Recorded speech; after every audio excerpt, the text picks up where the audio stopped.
So, ayaw nyo, sir, yung pautay-utay na bigay ng mga seeds, na mga Wala. utay-utay na fertilizer. Na-unsynchronized. Wala yan. Ngayon, we can do that. Sabi ko nga, well, we don't have to have buildings to handle our loaning. Okay. We can have a truck, van, like mobile bank. O, nariyan lahat. I can have only about 8 people to help me. But my operations will be digitalized. Digitalized to the extent that I can see them. Meron akong natawag na yung through the system, I can monitor their crops. I can monitor even one coconut tree, no? Di ba? Ano ang tawag mo dyan? Yung that you call it tagging, geotagging. With the technology now for geotagging is there, the technology for drone is there. So, now, it is easy to implement. I graduated. Compared before. Compared na kami. Na I have to do that physically, I have to go there, I have to write this. Now, I have only to do something. Unang-una, anong market? Magkanong market? Pipirma ka. Forward market tayo. We will require the signing of impossible purchase order scheme. Okay. Kailangan no. Kailangan ng kumpanya, kailangan ng raw material, ito. Kailangan ng gobyerno, ito. Kailangan ng NFA, ito. Ano? Pirma. Saka balik. Pwede ko na pasok ko dyan, anong technology? Ano? Okay. Tatalik tayo ng rice. Anong pwede isama sa rice? Pwede lagyan nyo ng isda, kasama ng tilapia. Pwede lagyan ng duck. Pwede may vegetable on the side. Pwede may livestock. The farmer has multiple enterprise, all of which will bring cash flow.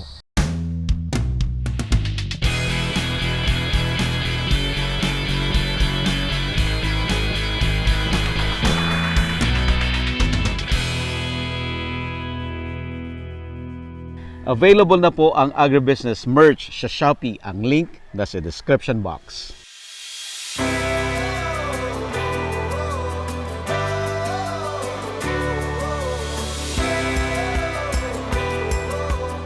Open pa po ang ating early bird promo sa Agribusiness Grand Meet and Greet sa August 18, 2024 na gaganapin sa Gazebo Royal sa Quezon City. Introducing ang ating mga special guest speakers. Ronald Mascareñas, former president ng Bounty Fresh at ang Manok ng Bayan, Chugs to Go.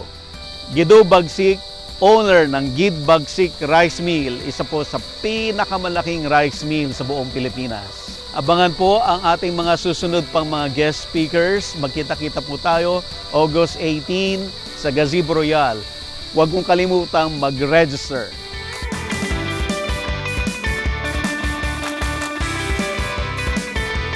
Therefore, when they have cash flow, vis-a-vis the loan, mababayaran mo because the payment of the loan will not be paid by the farmer. The payment of the loan will be through the market.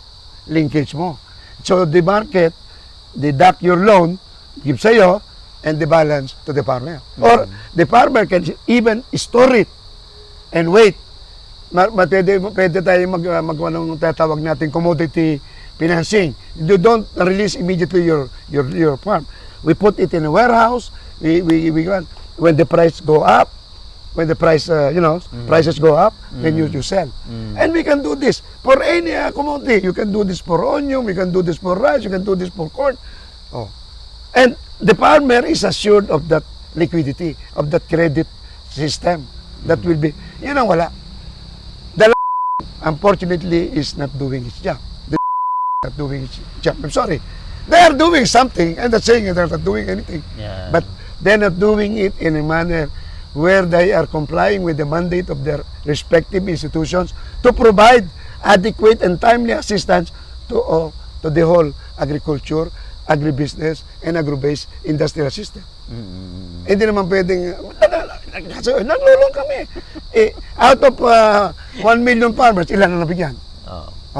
Yan nga yung problema maraming farmers, they don't even know na pwedeng may mga loan portfolios for agriculture. Knowledge. So that's why you have to do yung sinasabi ni Secretary, massive social preparation, massive social community organizing. Yun ang sabi niya. Yun ang mandato niya ngayon na nakaraang meeting namin sa PCA. So, and I think the new administrator is willing.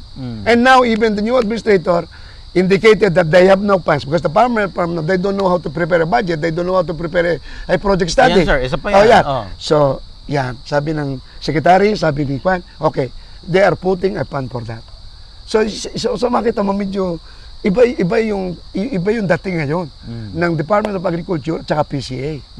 At nakikita ko, but as long as they are responsive, I am with them. But if they are not responsive, why will I waste my time with them? Ganun lang yun. Okay. Simple lang yun. Sir, so dapat maging available yung loan portfolio. Yes. Diba? Yes. Maging available Yes. siya. Second, makonvince mo yung farmer na i-avail to kasi minsan may distrust din eh. Yeah. Hindi, example pa. Bigyan lang kita ng concrete example. Yung Western Batangas, Okay. na sinaraduhan yung Central Asocorrera de Don Pedro. Yung social volcano yun dyan. Okay. Ang linya ko development banking. Ang linya ko how to help farmers help themselves. So, for example, the group of Pangilinan, for example, is expanding their dairy. Yan Yan yung mga big brother, small brother approach. Okay. So they said that they need silage, corn, for na mga at least 1,000 hectares. Wow. Di ganon. Malaking bagay yun. Oh. Kung ganon ang usap, yun ang mga magandang usapan ganon. So may manong kalagad market. Okay. Magtanim ka, ngayon mayroong silage corn. You only grow silage corn in 70 days. Yeah. 65, 70 days, no? Pero mo, so you can have 2-3 croppings dyan. So ang corn mo, say 50 tons, bibili ng 5 pesos, 250,000 for a hectare. May pagkakalat yan tayo. Ang cost of production mo, sabi mo na ng mga 60. O ay ano pa gusto mo? You have more than 200,000 na per or almost 200,000. Ganon.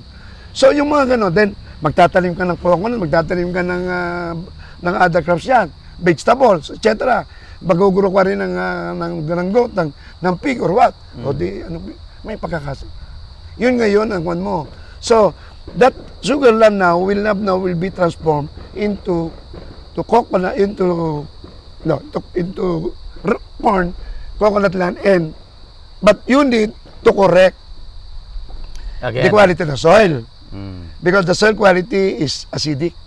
So you need to make it alkaline. So you need to put a lot of magnesium carbonate or calcium carbonate para mag-improve yung kanyang pH at saka yung soil organic content through the organic fertilization. So balanced fertilization pa rin. No, yon. So yun ang mga marami. There are a lot of technologies that will make a difference. So that is not happening because because hindi bumababa ang programa. The problem with government, they have beautiful programs here on top, but only there. Then it is surrounded by clouds, surrounded by corruption, surrounded by any other anomaly. At the end of the day, the farmer suffers because these programs never reach the grassroots. Yun ang problema. Yun talaga yung problema. Kaya yun yung reason yun naman sinusunod natin ngayon. Yun ang sinusunod natin ngayon. And that's the reason bakit naiwanan na tayo. Naiwanan tayo. Yes. Yun. And then, come to it, how do you manage cartel? How do you manage oligopoly? How you manage oligopsony? How do you manage yung mga hoarding? How do you manage these things? Or how do you manage importation that are really link up with cartel that kill the farmer at the same time? So yun. Sometimes, sabi na economics, sige, mag-import ka, bababa. So, theoretically, this imported will reach the kind of law. But, ano nangyari? Paano naman si farmer? Can we be sustained? Well, ito pang isang malaking problema. What happened if there will be war in the West Philippine Sea? What happened? Where shall we get our food? Okay. So, it is now time now we go back to the old ways of producing our own food. Even for nutrition, yung tinatawag mong planetary diet, yung ating traditional bahay kubo cropping, yung plantito-plantila nung let's go back to that. Yun ang gusto dito. That's why in the paper that I shared with you, yung seeking refuge in the countryside, micro, we now, we have to accept the fact that there is no more small farming. There is no more smallholder farming in our country. We are now in micro farming.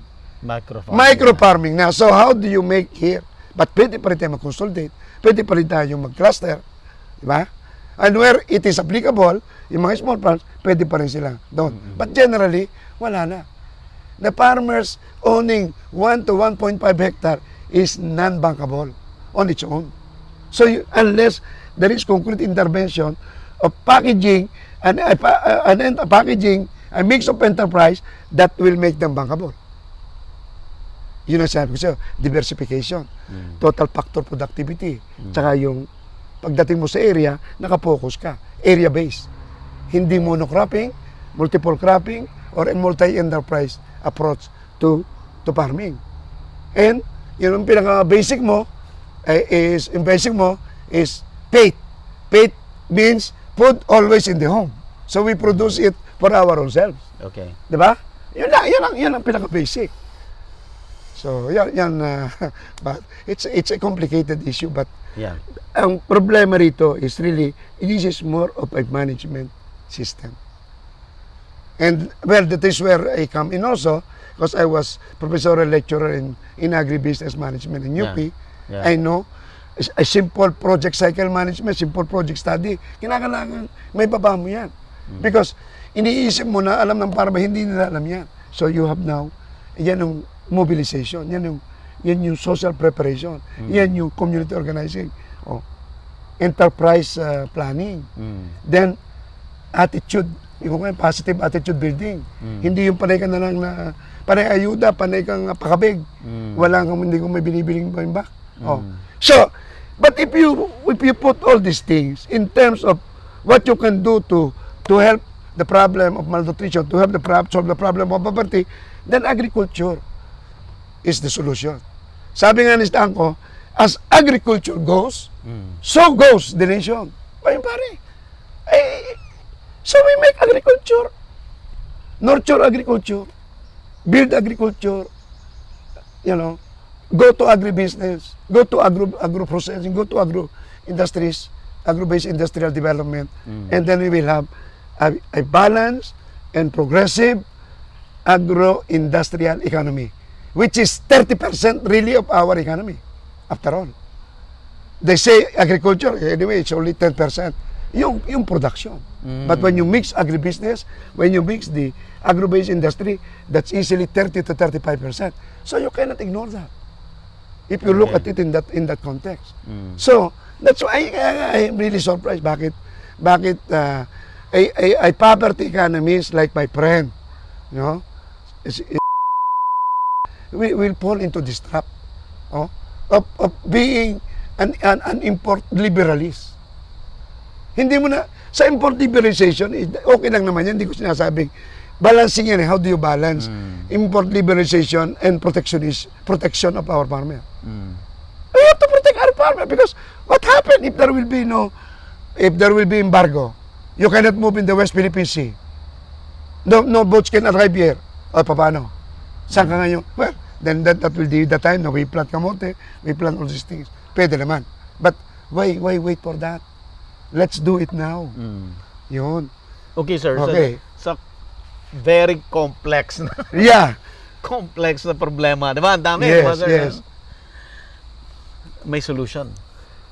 Yan ang solution Kaya? natin. Kaya solution. Gaano?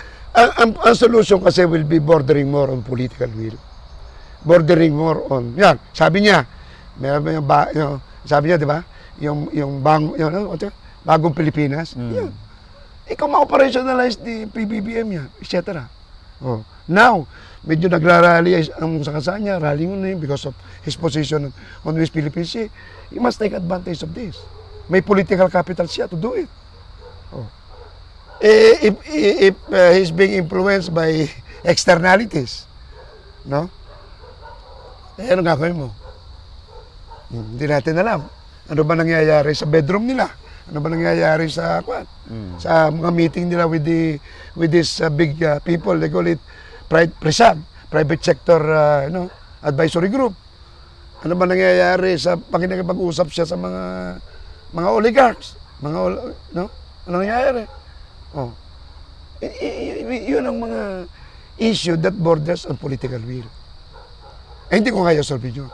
I can only solve rural development issues on the ground. I can help that. That is where I'm strong because my heart is there. I have never left agriculture since birth up to now. And I will die with agriculture as my advocacy and my profession. Yun ako, buddy. Yun. Sir, sa end ninyo, okay, Okay. doon sa expertise ninyo, okay, ano ang tangible na pwede nyong gawin talaga? At the moment, my greatest strength now is how I am able to influence policymakers to do the right thing. Okay. I think that is where I can, because basically, I cannot anymore manage, no? Say an institution, especially government. Oh.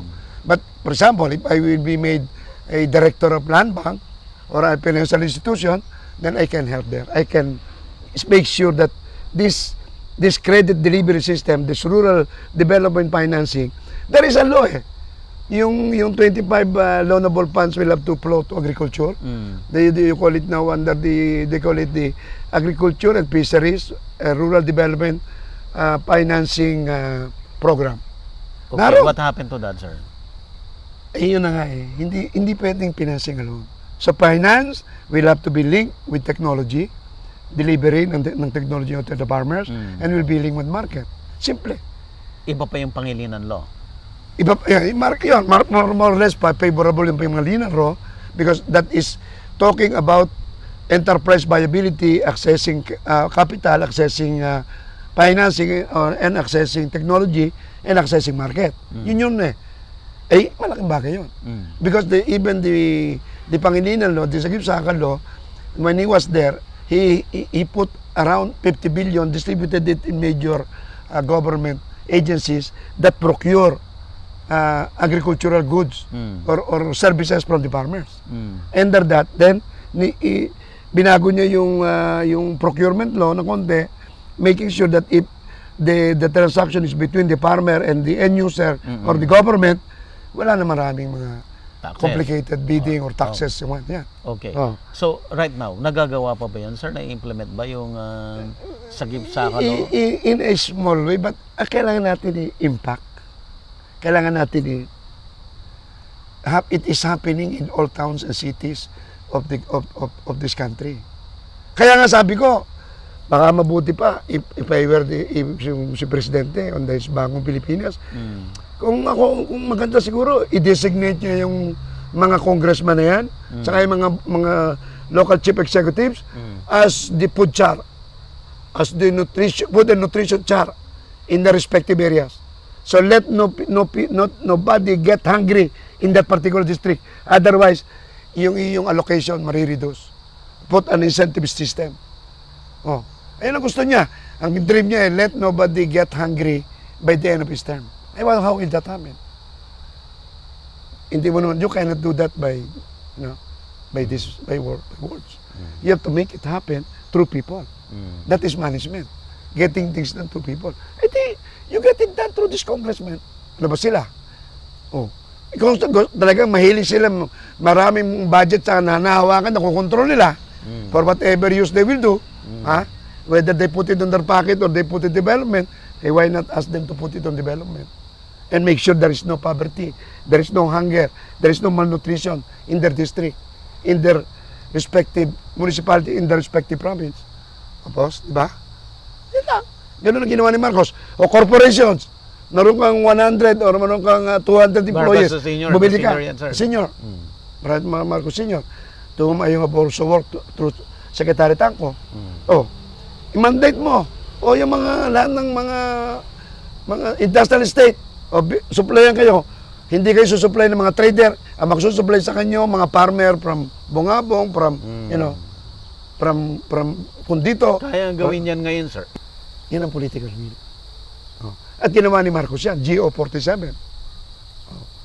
So, ang akin lang, buddy, diyan lang ako, I can make an impact because I have that solution of what to do with land bank. what to do with agriculture, what to do with big, big brother, small brother enterprise, how to organize farmers, what to do, how do you make them responsive, relevant, how do you make them functional, and then how do you make the tripod of agriculture, agribusiness, and agro-based industry be woven together towards an agro-industrial economy.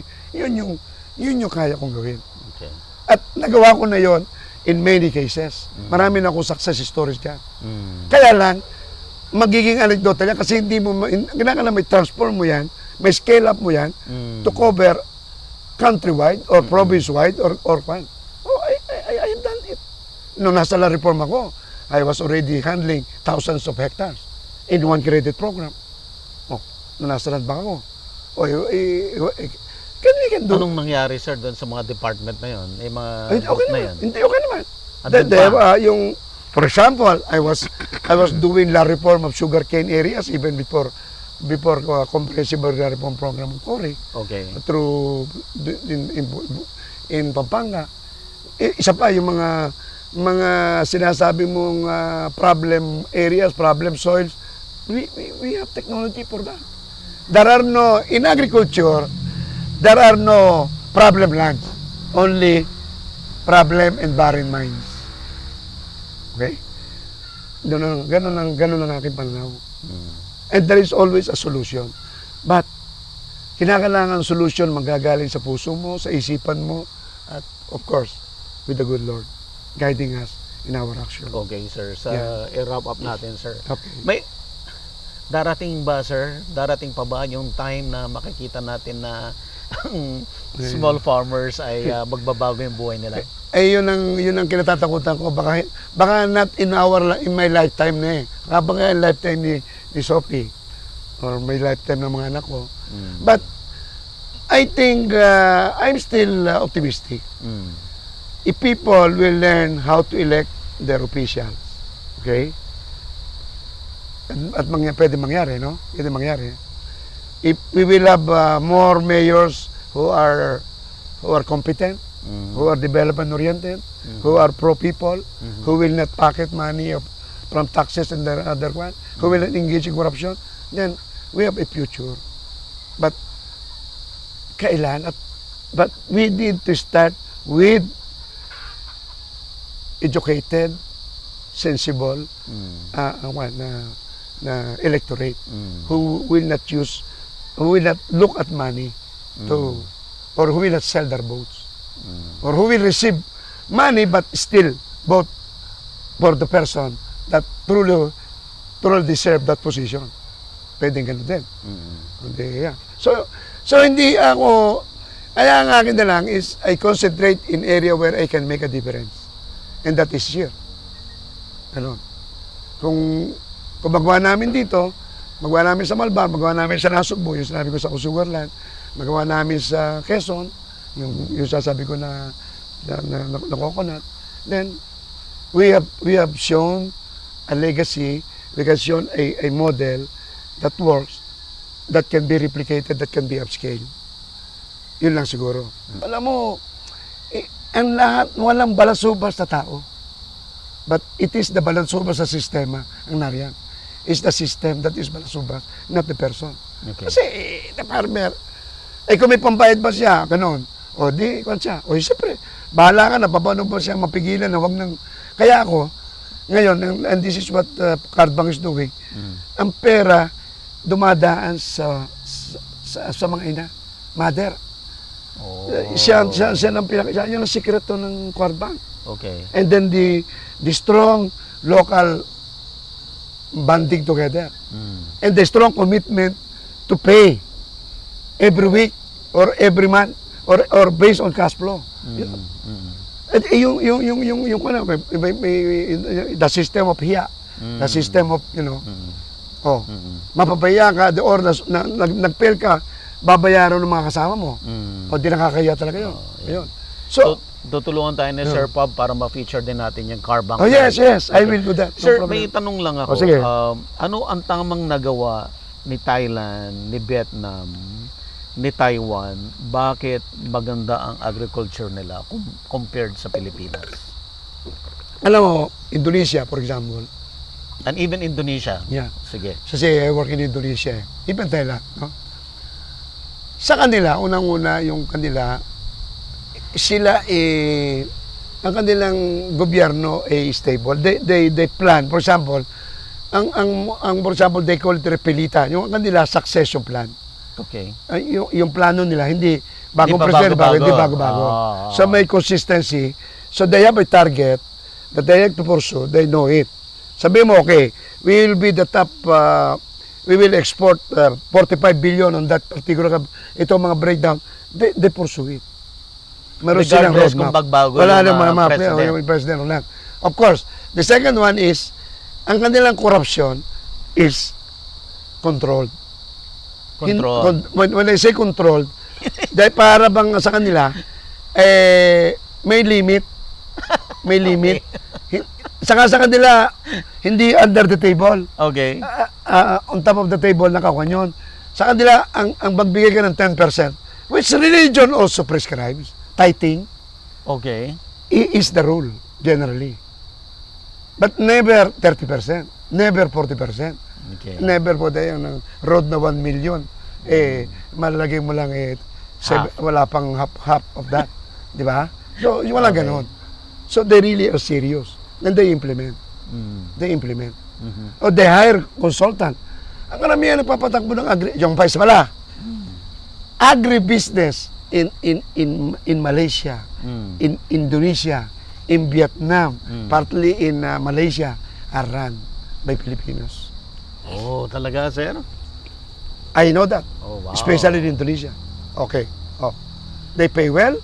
They professionalize their agriculture. Wow. Okay, di ba? Iba 'yon. Dito nga, iyon lamang dinidiman natin na bakit hindi i-subsidize ng gobyerno yung management ng cooperative, yung audit ng mga cooperative, yung mga ginagawa nila na hindi nila magawa, bakit inapakalit? Professionalizing it. Training them, capacitate them. Yan ang sasabi ko. O ito, ngayon na lang, at least gumaganda na yung na sila magpo-provide ng project feasibility fund. O yun, project study fund. O bakit ngayon lang? O dinawa na tayo, yung ginagawa ng Malaysia, yung ginagawa nila. Meron sila ganun. At saka, everything nila, base sa nakita ko, they follow the project cycle management. They plan, they budget, they execute, they monitor, they evaluate, and the cycle goes on. Bakit, sir, hindi magawa sa Pilipinas na regardless kung magbago ang presidente?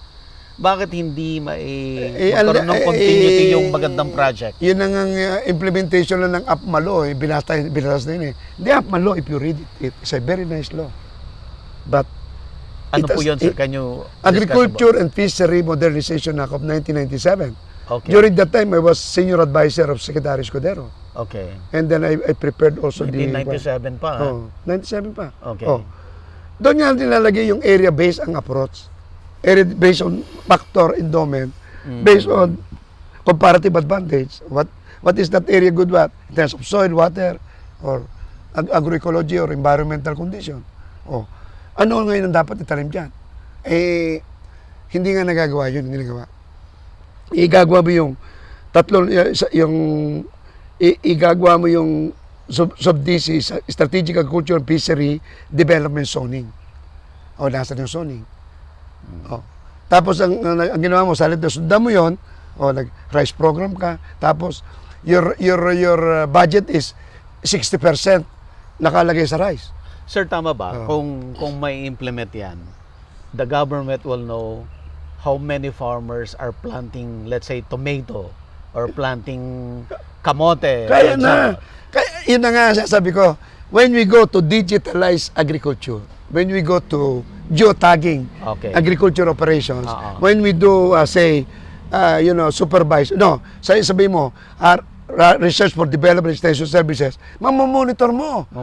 You can now monitor. There is no technology to do that. So may batas na supposedly nagagawa yan. Supposedly. And yet, it was not Kasi being that's done. the main reason kung bakit laging yung problem sa trading. Because, wala. 'Di ba, there are times na oversupply Kaya ng na. tomato o Ibig undersupply. sabihin yan, ganyan. monitoring natin ang supply and demand is weak. Is weak. Weak. Talagang, wala. Wala. Ayan. Wala talaga, sir. Hindi weak, wala. At saka yung actually, sa totoo lang, we are over importing rice. We are. Okay? You imagine, for example, rice. We are importing rice on the assumption that every Filipino is eating 130 kilos of rice per capita. Okay. Okay, so yan binabasayan nila. You solve that problem not only on the supply side, say producing it ourselves, because you solve it by importing the balance of that 130 kilos per capita times 110 million Filipinos, 105. So ang gawin mo dyan, you handle now your rice problem, your rice security in terms of your supply and demand management. Okay. Sa demand side, when you consume 130 kilos, that's why we have diabetes. You like to control diabetes? You make sure that Reduce. Filipinos will only eat less than 80 kilos of rice. 50 kilos, di ba? Immediately, you reduce the demand. Okay. They eat ampalis rice. They eat red rice or ampalis rice. And brown rice. Brown rice. They eat that. Or they will eat kamote. Yung planetary, they will substitute rice with banana. They reduce ang demand mo for rice. So, we have to look also at the demand management, not only supply. But on the supply side, I think there are many miracles happening there. No? Mga miracles dictated by devils. Kita mo yun? Because even devils can produce miracles. So yun. So yun ang ating tutukan. And I have some ideas on how to do it. Ngayon nga, can you solve it by having 12 undersecretaries at the Department of Agriculture? Marami nagko-comment. No. Kaya nga. Is that the way? Is that one? Or is it only a system approach? Is it only a management system issue? Sir, okay, maluwang-luwang yung pinag-usapan natin. Medyo mabigat, no? Mabigat. Oo nga. But at least ikaw yung nakausap ko na optimistic, mayroon kang solution to the problem. Meron. Okay, sir. Final word po sa audience natin. Ang sabi ko nga, everything starts with the will of God, no? Okay. So, unang-una siguro dapat huwag magkagera, no? So that our optimism may continue. The West Philippine Sea must be resolved diplomatically, no? Through diplomacy, not through arms, not through war, no? Pangalawa, tayo dapat we focus on food and nutrition security for our people. And when you do that, agriculture, agribusiness, and agro-based industrialization is the solution. Because when you combine this, their impact in the economy, it's still 30 to 35%. So, no politician, no president, no local chief executive must ignore the agriculture, agribusiness, and agro-industrial sector. And we have the technology in the Philippines. We have the knowledge. We have the managers. No, in fact, most of them are abroad managing the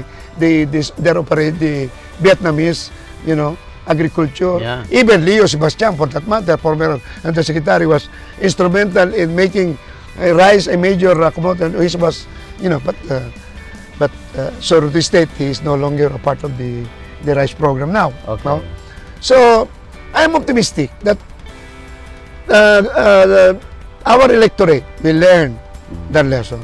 They'll put into place good, people in the cabinet, the president, good people in Congress, good people in LGUs, so that we can move together. And sabi ko nga, why not make the congressmen, the local chief executives, the food security, the nutrition security in the respective areas. And so, with the president's mandate, let nobody get hungry in their area of operation. Ganun lang siguro. Okay, si Sir Pab Villegas po. Marami ho tayong natutunan sa kanya. Sana magising-gising din tayo. Kasi ibang insights yung natutunan natin. At ako naman nagpapasalamat din. When you have a blogger, when you have a committed agribusinessman like you, who has a following of 1.1 million people, that is tremendous. And so I congratulate you also, and I hope your tribe will more increase more. Salamat. Thank you, you sir. very much. Thank you, sir. All the best. Okay. Yeah. So, up next, puntahan natin yung Punta tayo isang sa farm farm. ni Sir Pab. Doon tayo. Okay. Okay. Available na po ang Agribusiness merch sa Shopee. Ang link nasa description box. Agribusiness, how it works. Instruct, inspire, succeed.